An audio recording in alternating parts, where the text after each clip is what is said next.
Hello students, कैसे हैं आप। आज हम लोग पढ़ने जा रहे हैं सिग्निफिकेंस या फिर यूं कहो तो इम्पॉर्टेंस ऑफ मैनेजमेंट प्रिंसिपल्स। हम पढ़ेंगे कि मैनेजमेंट के जो प्रिंसिपल्स हैं आज इतने सिग्निफिकेंट क्यों हैं, क्यों इतने इम्पॉर्टेंट हैं और इनको क्यों होना चाहिए। तो आइए शुरू करते हैं। सबसे पहले देखिए, बोला गया है कि जो प्रिंसिपल्स हैं, proper understanding of management principles is very necessary. अगर देखा जाए तो प्रिंसिपल्स ऑफ मैनेजमेंट को समझना बहुत ही ज़्यादा, इसको अंडरस्टैंड करना बहुत ही ज़्यादा ज़रूरत है आज की डेट में। And helpful for managers as these principles act as guidelines. हमने पिछले वीडियो में पढ़ा था कि ये गाइडलाइंस का काम करते हैं, ये गाइड करते हैं मैनेजर्स को। तो इसीलिए इनको समझना बहुत ही ज़रूरी हो जाता है। By practising principles management can avoid various mistakes while dealing with people in the organisation. जैसा कि आप जानते ही हो कि जो मैनेजर्स होते हैं उनको डील करना पड़ता है अपने एम्प्लॉयज़ के साथ, और उनको डिसीजंस लेना होता है। They have to take lot of decisions regarding policy और regarding plan when it comes to top level management. तो there for the principles of management comes into act. तो हम देखते हैं वन बाय वन, और इसको reason भी हम इसमें देखेंगे कि क्यों ज़रूरी है। सबसे पहला जो इसका इम्पॉर्टेंस है, अगर आप देखो तो ये है providing managers with useful insight into reality. देखिए, मैनेजमेंट जो प्रिंसिपल्स ऑफ मैनेजमेंट है ना, ये इंसाइट इंसाइट का मतलब है उनको एक तरह से ज्ञान देता है, उनको डेवलप करता है उनके अंदर ये स्किल कि वो जाने कि ऐसे सिचुएशन में क्या होगा। देखो, कह रहा है कि मैनेजमेंट प्रिंसिपल्स जो हैं गाइडलाइन की तरह काम करते हैं मैनेजर्स के लिए, और ये उनके इम्प्रूव करते हैं नॉलेज को। अगर आप देखा जाए तो प्रिंसिपल्स ऑफ मैनेजमेंट जितने भी हैं, ये नॉलेज को इम्प्रूव करने में मदद करते हैं। अभी हम देखेंगे कैसे। एबिलिटी टू अंडरस्टैंड, जो एबिलिटी होती है अंडरस्टैंडिंग की मैनेजर्स की अलग अलग सिचुएशंस में, उसको समझाने में मदद करते हैं। और कह रहा है कि the effect of these principles help the manager to learn from their mistakes. और इसी की वजह से अगर वो प्रिंसिपल्स ऑफ मैनेजमेंट को फॉलो करते हैं तो उनको अपनी मिस्टेक्स को ओवरकम करने में मदद मिलेगी, और ये मैनेजमेंट को सही डिसीजन लेने में मदद करेंगी। अब देखिए, एक एग्जांपल से हम इसको समझते हैं। जैसे हम लोगों ने पढ़ा हुआ है, सबसे पहले एक प्रिंसिपल है डिवीजन ऑफ वर्क, और आगे आप इसके बारे में पढ़ोगे फेयोल के प्रिंसिपल्स में। डिवीजन ऑफ वर्क क्या कहता है? डिवीजन ऑफ वर्क कहता है कि किसी भी काम को प्रॉपरली बांट देना चाहिए, और किसी भी व्यक्ति को जब वो काम मैनेजमेंट अगर उसको बांट देता है एम्प्लॉयज़ में, तो वो काम जो भी एम्प्लॉय करेगा वो रेगुलर करता रहेगा, तो he will have lot of skill on that work, and he will be able to perform that work effectively as well as efficiently.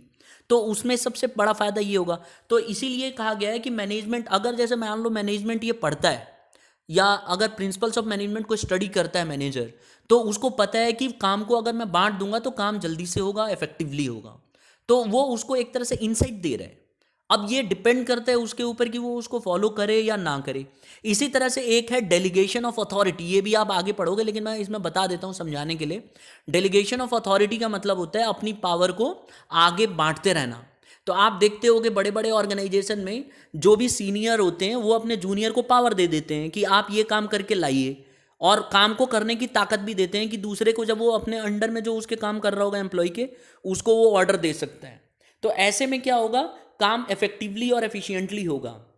ठीक है, आपने स्कूल में भी देखा होगा कई काम जो है प्रिंसिपल सर, जैसे मान लीजिए आपके ऑथराइज पर्सन है, तो वो वाइस प्रिंसिपल को कुछ काम दे देते हैं, फिर हेड, जो स्कूल के जो हेड्स होते हैं, जैसे मैथ डिपार्टमेंट के हो गए, कॉमर्स डिपार्टमेंट के हो गए, इकोनॉमिक्स डिपार्टमेंट के हो गए, तो सबको अलग अलग काम बांट दिया जाएगा। तो ये इससे क्या होता है, काम में आसानी हो जाती है और काम एफिशिएंटली होता है। तो इसलिए हम कह सकते हैं कि जो ये एक इनसाइट प्रोवाइड करता है कि रियल लाइफ में हम इसको इस्तेमाल कर सकते हैं। बट फिर मैं वही बात बता रहा हूँ कि इट इज़ अ गाइडलाइन। अब मैनेजमेंट इसको फॉलो करे ना करे, it up to the management. Then comes the second importance, that is optimum utilisation of resources. अगर आप देखो ऑप्टिमम यूटिलाइजेशन ऑफ रिसोर्सेज क्या है, रिसोर्सेज दो तरह के होते हैं। एक ह्यूमन रिसोर्सेज होता है जिसके अंदर हम लोग बोल देंगे कि एम्प्लॉयज़ काम कर रहे होंगे, ठीक है, जो वहाँ के एम्प्लॉयज़ काम करेंगे वो ह्यूमन रिसोर्सेज में आते हैं। और कुछ अगर हम मटेरियल देखें, सामान देखें, तो वो दूसरे तरह के रिसोर्सेज हैं अदर देन ह्यूमन रिसोर्सेज। तो ये कह रहा है कि क्या जो प्रिंसिपल्स ऑफ मैनेजमेंट है ये ऑप्टिमम यूटिलाइज करने में मदद करता है। देखिए, the management principles insist on planned activity and systematic organisation of man and material in the organisation. कह रहा है कि जो मैनेजमेंट प्रिंसिपल्स है ना, ये इंसिस्ट करते हैं प्रॉपर तरीके से, सिस्टमैटिक तरीके से मैन और मटेरियल दोनों को ऑर्गेनाइज करने के लिए। प्रिंसिपल्स जो इस तरह से बनाए गए होते हैं कि ये बेनिफिट पहुंचाते हैं ऑर्गेनाइजेशन को। तो जब मैनेजमेंट प्रिंसिपल्स ऑफ मैनेजमेंट को फॉलो करेगा तो वो बहुत ही सिस्टमैटिक तरीके से उस काम को पूरा करेगा। उसमें बहुत ही सिस्टमैटिक तरीका होता है जिसको उसे फॉलो करना होता है। चलिए एक एग्जांपल से समझते हैं। कह रहा है कि scientific principles suggest to cut down wasteful movements and setting up of standard time to complete a task. देखिए, जब आप प्रिंसिपल्स पढ़ोगे तो एक टेलर का प्रिंसिपल पढ़ोगे, अभी आपने पढ़ा नहीं है, अगले आने वाली 2 क्लासेस में आप पढ़ेंगे। तो आप देखो इसमें टेलर के प्रिंसिपल्स क्या हैं। टेलर जो है एक साइंटिफिक प्रिंसिपल देता है और वो हम फॉलो करते हैं। उसमें क्या किया, उसने साइंटिफिक स्टडी करके प्रिंसिपल्स बनाए। तो उसने एक प्रिंसिपल ये बनाया कि कभी भी किसी काम को पूरा करने के लिए एक स्टैंडर्ड सेट किया जाना चाहिए। स्टैंडर्ड कैसे सेट किया जाना चाहिए कि देखो, हर एक काम को करने का एक समय होता है और वो काम उतने समय में पूरा हो जाना चाहिए। तो अगर कोई मैनेजमेंट इस तरह से सेट कर दे काम को तो वो आसानी से काम समय पे पूरा होगा। एग्जाम्पल से हम समझ सकते हैं, जैसे मान लो आपके घर पे कंस्ट्रक्शन हो रहा है, तो आपने देखा होगा या कई बार आपने ऑब्जर्व किया होगा, दूसरे के में भी हो रहा होगा, तो कि जो उसका जो ठेकेदार होता है, जो जो उसका कंस्ट्रक्शन करने का जिसने कॉन्ट्रैक्ट लिया होता है, वो कई साइट्स पे काम कर रहा होता है, वो हर साइट पे विजिट करता है। तो वो क्या करता है, उसको पता होता है कि एक मिस्त्री यानी कि जो एक मैसन है वो कितना ब्रिक्स लगवा सकता है अपने लेबरों से। तो बेसिकली क्या करता है, वो उसको बता के जाता है कि 1000 ईंट या 3000 ईंट आज पूरे दिन में लग जाना चाहिए, और जब ये लग जाएगा तो आप अपना जा सकते हो घर पे। तो उसको एक पता है कि स्टैंडर्ड टाइम क्या है किसी काम को करने का। अगर कोई प्रॉपर आदमी काम को समय से कर रहा है तो कितनी देर में उस काम को कंप्लीट कर सकता है। तो एक स्टैंडर्ड सेट किया गया है कि ये काम इतनी देर में हो जाएगा।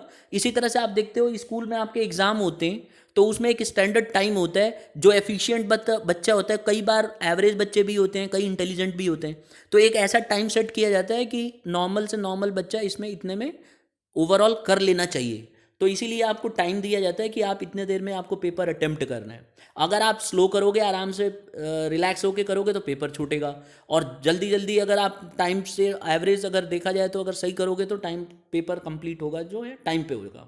तो यही प्रिंसिपल्स ऑफ मैनेजमेंट में बताया गया है कि काम को कराने के लिए एक स्पेसिफिक टाइम पीरियड डिसाइड होना चाहिए और उसी के हिसाब से वो काम किया जा सकता है। ठीक है, नेक्स्ट है थर्ड, साइंटिफिक डिसीजंस। अगर आप देखो साइंटिफिक डिसीजंस में क्या होता है कि कोई भी decision, principles of management scientific decision लेने में मदद करते हैं। ठीक है, अब आप देखो managers have to take number of decisions. Managers को बहुत सारे डिसीजंस लेने होते हैं एक दिन में। तो मैनेजमेंट प्रिंसिपल्स जो हैं उसको मदद करते हैं इस अप्रोच को फुलफिल करने में, सिस्टमैटिकली भी और साइंटिफिकली भी। अगर आप देखो एक प्रिंसिपल दिया गया था, एग्जाम्पल समझते हैं। एक टेलर ने ही प्रिंसिपल दिया है रूल ऑफ थंब, बड़ा इंपॉर्टेंट प्रिंसिपल है और इसके बारे में बहुत अच्छे से आप पढ़ोगे डिटेल में। बस मैं एक बार यहाँ पे एग्जांपल को समझाने के लिए बता रहा हूँ कि रूल ऑफ थंब जो प्रिंसिपल है वो ये कहता है, रूल ऑफ थंब का मतलब आप समझ रहे हो ना, कि आपने देखा होगा जो अनपढ़ होते हैं तो वो कहीं काम कर रहे होते हैं लेबर्स जैसे, तो उनको सैलरी जो दिया जाता है गवर्नमेंट की तरफ से या जो कॉन्ट्रैक्टर देता है तो उनको अंगूठा लगवाता है कि भाई आप यहाँ अंगूठा लगा दो कि आपको सैलरी मिल गई है। तो अगर वो अंगूठा लगा रहा है दैट मीन्स कि वो पढ़ नहीं सकता, he is not capable of reading. तो अगर वो पढ़ नहीं सकता तो दूसरे के भरोसे तो बैठा हुआ है वो, जो वो कह रहा है वो मान के वो अंगूठा लगा रहा है। तो इसीलिए इसमें टेलर ने ये कहा था कि जो मैनेजर्स जो नए आते हैं या काम कर रहे हैं उनको दूसरे के कही गई बातों को नहीं मानना चाहिए। मतलब ऐसा नहीं कहा था कि उसे मानो मत, उसने कहा था कि जब दूसरा कह रहा है तो आप उसको ब्लाइंडली फेथ मत कीजिए, आप उसको अपने हिसाब से काम को कीजिए। आप देखिए कि आपके हिसाब से बेस्ट तरीका क्या हो सकता है और उसके हिसाब से आप काम करो। तो यही मैनेजमेंट को पता चलता है, जब प्रिंसिपल्स ऑफ मैनेजमेंट अगर मैनेजर ने करा हुआ है, पढ़ा हुआ है और फॉलो कर रहे हैं तो उसको ये बात पता होती है कि कोई भी काम दूसरे के किए जैसे करने की ज़रूरत नहीं है, वो अपना दिमाग लगा सकता है। और रूल ऑफ थंब यही कहता है कि आप अपने काम को अपने तरीके से करो और आपको जैसा लग रहा है कि ये काम ज़्यादा अच्छे से हो सकता है उसी तरीके को अपनाओ। तो यही अप्रोच जो है प्रिंसिपल्स ऑफ मैनेजमेंट सिखाते हैं मैनेजमेंट को। तो मैनेजर्स जो है अगर इसको फॉलो करेगा तो वो अपने हिसाब से करेगा और कोई भी अपना तरीका अपनाएगा जिससे कि काम उसका बहुत फास्ट हो और इफेक्टिव हो। तो मैं उम्मीद करता हूँ ये भी आपको समझ में आ गया होगा। इसीलिए प्रिंसिपल्स ऑफ मैनेजमेंट तीनों केसेस में ज़रूरी हैं। पहले वाले केस में वो उसको नॉलेज दे रहा था, दूसरे वाले केस में कैसे रिसोर्सेज का इस्तेमाल करना है वो सिखा रहा था, तीसरे वाले केस में साइंटिफिक मैनेजमेंट किस तरह से साइंटिफिक डिसीजंस लेगा ये एक प्रिंसिपल ने सिखाया। ऐसे बहुत सारे प्रिंसिपल्स हैं जो ये चीज़ें सिखाते हैं। नेक्स्ट प्रिंसिपल पे हम चलते हैं। प्रिंसिपल नंबर जो प्रिंसिपल्स ऑफ मैनेजमेंट क्यों इंपॉर्टेंट है, अगर आप देखो तो प्रिंसिपल्स ऑफ मैनेजमेंट जो है बहुत ज़रूरत है क्योंकि मीटिंग चेंजेस एनवायरनमेंट रिक्वायरमेंट। ये क्या करता है, आपको पता है कि बिजनेस ऑर्गेनाइजेशन में हर समय बदलाव होता रहता है। कोई भरोसा नहीं है बिजनेस में कब एकदम सडनली चीज़ें ऐसी हो जाएं जो बिजनेस के कंट्रोल से बाहर हों और उसमें तुरंत बदलाव करना पड़ता है। जैसे आज की परिस्थिति में आज मैं वीडियो बना रहा हूँ तो आज देख लीजिए ऐसी हालत है कि हर एक बिजनेसेस जो है लॉकडाउन है। तो ऐसे सिचुएशन में बिजनेस को बहुत ही ज़्यादा अपने जो एनवायरनमेंट में बदलाव आया है, क्योंकि अभी कोरोना वायरस के चलते कोई भी बिजनेस ऑर्गेनाइजेशन में लेबर वर्कर काम नहीं करने जा रहे हैं। तो ऐसे में बिजनेस किस तरह से अपने आप को टैकल करे, किस तरह से मीटिंग कंडक्ट करे, उसको बदलते समय के हिसाब से बदलना पड़ेगा। तो प्रिंसिपल्स ऑफ मैनेजमेंट आइए देखते हैं कैसे इस चीज़ को ओवरकम करता है। आप देखो इसमें every business manage man has to make changes in the organisation according to changes taking place in the business environment. कह रहा मैनेजमेंट प्रिंसिपल जो है ट्रेन करता है कि किस तरह से आप बदलाव को ला सकते हो। ठीक है, ऑल दो management principles relative and general guidelines, इसमें क्या होता है कि मैनेजमेंट के प्रिंसिपल्स हैं, गाइडलाइंस हैं, लेकिन वो अपने हिसाब से उसको बदलाव करते रहना पड़ेगा और ये मदद करता है। अब आपको मैं बताता हूँ कैसे। अब देखिए आप बिजनेस ऑर्गेनाइजेशन के अंदर टाटा ग्रुप आप जानते हैं, हिंदुस्तान लीवर आप जानते हैं, ये क्या करते हैं, ये इन्होंने जब देखा कि बहुत सारी चीज़ें इनसे मैच नहीं कर रही हैं, यानी कि कुछ काम ऐसे होते हैं जो उनके कैपेबिलिटी के हिसाब से मैच नहीं कर रहे थे, तो उन्होंने क्या किया, अपने बिजनेस को बेच डाला। यानी कि वो वाले काम जो वो मैच नहीं कर रहे थे उनके बिजनेस से रिलेटेड, उन कामों को उन्होंने जो है वो हटा दिया और उन कामों को पकड़ा जो उनसे मैच करता है। ठीक है, तो दे acquired matching business from others. Okay, उन्होंने क्या करा, जो बिजनेस उनसे मैच नहीं कर रही थी उनको हटा के और उन बिजनेसेस को पकड़ा जो उनको मैच कर रही हैं। तो आज की डेट में आप देखोगे पूरी दुनिया भर की जितनी भी कंपनियां हैं, अब आप कंपनी को देखोगे वो अब बिजनेस का करने का तरीका चेंज होगा। अब धीरे धीरे आप आने वाले टाइम में देखोगे, आज मैं वीडियो बना रहा हूँ लेकिन ये प्रोसेस बहुत ही ग्रेजुअल, बहुत धीरे धीरे से होगा। इसमें क्या होगा कि अब ग्लोबलाइजेशन धीरे धीरे कम किया जाएगा। क्यों? क्योंकि सब कंपनियों को ये एहसास हो गया है कि जो ये पैंडेमिक जो क्रिएट हुआ है, डिजीज़ आई है, ये ग्लोबलाइजेशन की वजह से आई है। तो आप देखोगे कि गवर्नमेंट भी क्या कर रही है, अब कोशिश करेगी गवर्नमेंट की ज़्यादा ग्लोबलाइजेशन पे ना रह के और हम धीरे धीरे अपने सेल्फ रिलायंट बने। क्योंकि अब जाके सबको महसूस हुआ है कि चाइना ने जिस तरह से ओवरकम कर लिया था, मेडिसिन की प्रॉब्लम हो रही है, हर चीज़ में आप दूसरे के ऊपर डिपेंडेंट हो। यहाँ तक कि मास्क बनाने में प्रॉब्लम आ रही है कई कंपनियों को, क्योंकि उनको ये छोटे छोटे काम वो करते ही नहीं थे, तो वो डिपेंडेंट हो गए एक कंट्री के ऊपर। अब उनको समझ में आया है, तो अब हर एक कंपनी अपने हिसाब से एनवायरनमेंट को चेंज करने की कोशिश करेगी। और आप आने वाले समय में देखेंगे, इनफैक्ट कई देशों ने तो पहले ही स्टार्ट कर दिया था। जैसे अमेरिका का आपने देखा था कि अमेरिकन फर्स्ट, ट्रंप ने आते ही ये पॉलिसी अपना दी थी कि अमेरिकन फर्स्ट। तो कंपनियां भी क्या कर रही हैं, अब अपना जो चाइना में उनका प्रोडक्शन है, सेटअप है, उसको हट के अब वो अपने कंट्री में जा रही हैं अब धीरे धीरे। इसी तरह से सिंगापुर कर रहा है, इसी तरह से जापान ने अपने बहुत सारे कंपनियों को बुला लिया है। तो यहाँ पे आप देखोगे, अगर प्रिंसिपल्स ऑफ मैनेजमेंट को फॉलो हो रहा है, यहाँ पे प्रिंसिपल्स ऑफ मैनेजमेंट फॉलो होता है सिचुएशन के अकॉर्डिंग। नेक्स्ट आता है इफेक्टिव एडमिनिस्ट्रेशन। अगर हम देखें तो प्रिंसिपल्स ऑफ मैनेजमेंट जो है एडमिनिस्ट्रेशन करने में मदद करते हैं। ये एडमिनिस्ट्रेशन को कराने में बहुत ही ज़्यादा हेल्पफुल माना गया है। कह रहा है कि administration is the function of top level management. अगर आप देखो, टॉप लेवल मैनेजमेंट ही तो एडमिनिस्ट्रेशन करता है, वही सब प्लानिंग करता है, वही सब पॉलिसीज़ बनाता है। तो इसीलिए उसका काम होता है पॉलिसी बनाना और प्लानिंग करना, और इसके लिए एक सिस्टमैटिक जो है वर्किंग होनी चाहिए ऑर्गेनाइजेशन के अंदर। तो अगर कोई मैनेजमेंट प्रिंसिपल्स ऑफ मैनेजमेंट को फॉलो करता है तो वो ऐसा कर पाएगा और बड़े आसानी से वो इस चीज़ को पूरा कर पाएगा। आइए देखते हैं कैसे। अगर आप देखो ध्यान से, तो कुछ प्रिंसिपल्स हैं, क्योंकि हमने अभी पढ़ा नहीं है, लेकिन आप आगे पढ़ोगे तो इनमें से एक दो चीज़ों के बारे में मैं डिस्कस करूंगा, सबके बारे में नहीं। जैसे principle of unity of command, आप देख सकते हो ये एक प्रिंसिपल ऑफ मैनेजमेंट है, ये हेनरी फेयोल ने दिया है। Principle of unity of command क्या कहता है कि कभी भी कोई ऑर्डर दिया जाएगा तो वो ऑर्डर एक तरफ से आना चाहिए, यानी एक जगह से आना चाहिए, हर जगह से नहीं आना चाहिए। इसी तरह से स्केलर चेन होता है कि कभी भी कोई चीज़, जैसे मान लो किसी एम्प्लॉय को छुट्टी लेनी है, तो वो सबसे पहले अपने सुपरवाइजरी लेवल से बात करेगा, सुपरवाइजरी लेवल मिडिल लेवल से बात करेगा, मिडिल लेवल जाके टॉप लेवल से बात करेगा। तो इस तरह से एक चेन होगा, चेन ऑफ कमांड होगा। ऐसे नहीं है कि एम्प्लॉय सीधा उठ के और टॉप लेवल मैनेजमेंट से जाके बात करने लग जाए। तो ये प्रिंसिपल्स बनाए गए हैं, अगर इन प्रिंसिपल्स को अच्छे से फॉलो किया जाएगा तो एडमिनिस्ट्रेशन करना बहुत ही आसान हो सकता है और आसान होता है।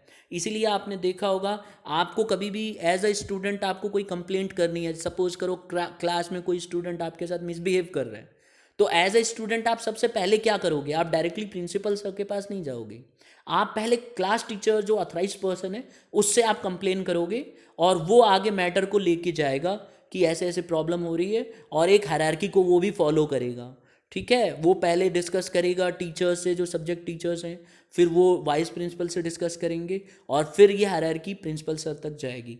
तो इसमें क्या होता है, अगर कोई ऐसा करता है तो एडमिनिस्ट्रेशन करना बहुत आसान हो जाएगा। लेकिन अगर कोई इसको फॉलो नहीं करेगा, देखो मैं फिर वहीं आ रहा हूँ घूम फिर के कि ये जनरल गाइडलाइन है, अगर कोई फॉलो नहीं करना चाहेगा तो प्रिंसिपल्स ऑफ मैनेजमेंट उसको नहीं बोलेगी कि आप फॉलो करो, समझ रहे हैं ना? उसके लिए तो उसको खुद ही डिसाइड करना पड़ेगा।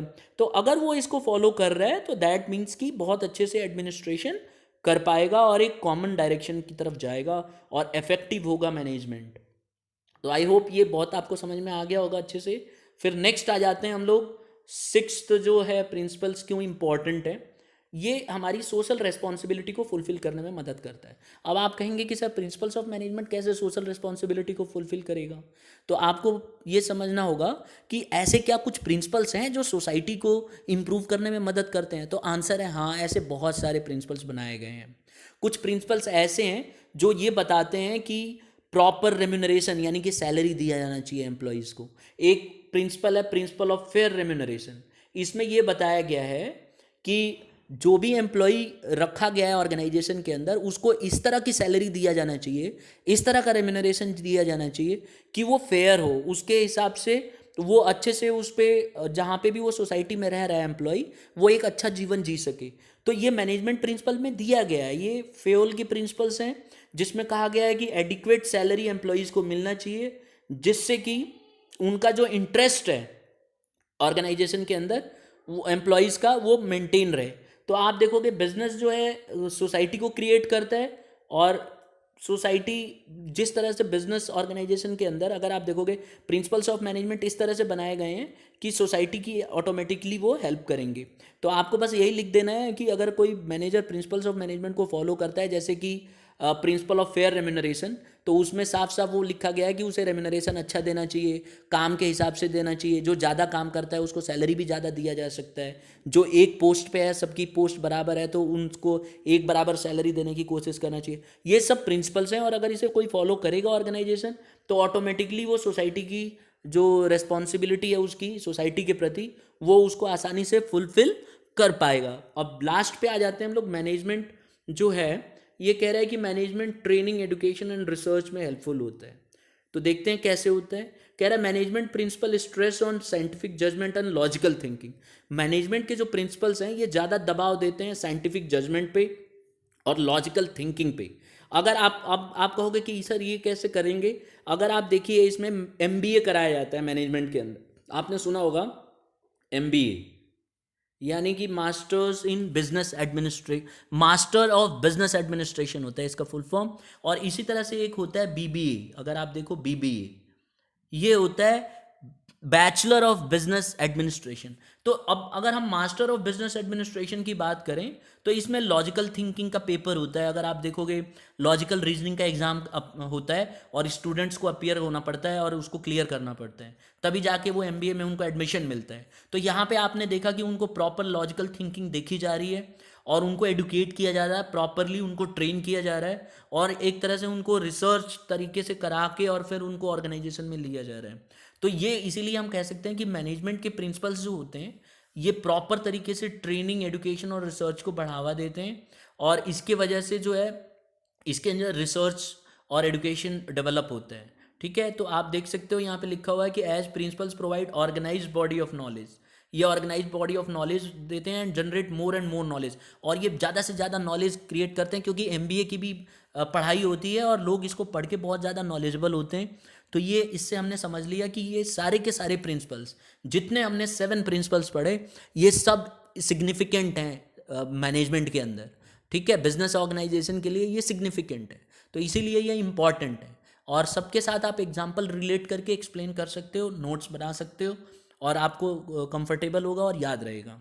ठीक है, अब आप सबसे इम्पॉर्टेंट जो पार्ट है हमारे आज के सेशन का, कि वो है आपके लिए जो ये क्वेश्चन दिया, अगर आपको कंसेप्ट समझ में आया है तो आप इसका व्यू यस और नो में दे सकते हैं, और डिज़ायरेबल होगा अगर आपको लगता है तो आप इसका एक रीज़न, स्ट्रॉन्ग रीज़न बता सकते हो कम से कम वर्ड्स में। आप देखिए इसमें क्या है क्वेश्चन आपके लिए आज का, कि should manager follow principles of management rigidly. क्या आपको लगता है कि जितने हमने प्रिंसिपल्स ऑफ मैनेजमेंट पढ़े हैं या आगे पढ़ेंगे, क्या उनको हम रिजिडली मैनेजमेंट को फॉलो करना चाहिए? क्योंकि हर एक प्रिंसिपल्स तो एक्सपीरियंस और एक्सपेरिमेंट करके ही बनाया गया है, तो क्या वो ऐसा कर सकते हैं, करना चाहिए? आपका इस पे क्या व्यू है? क्या आपको लगता है, अगर आपको लगता है कि रिजिडली फॉलो होना चाहिए तो यस, नहीं होना चाहिए तो नो, और अगर आप ज़रूरी समझें तो रीज़न भी बता सकते हैं, it will be highly appreciated. तो आज की क्लास में यही, अब उम्मीद करता हूँ आपको समझ में आ गया होगा। अगर समझ में आया है तो लाइक ज़रूर कीजिएगा और सब्सक्राइब कीजिएगा, जिससे कि अपकमिंग वीडियोज़ आपके पास पहुँचती रहें। Thank you for listening.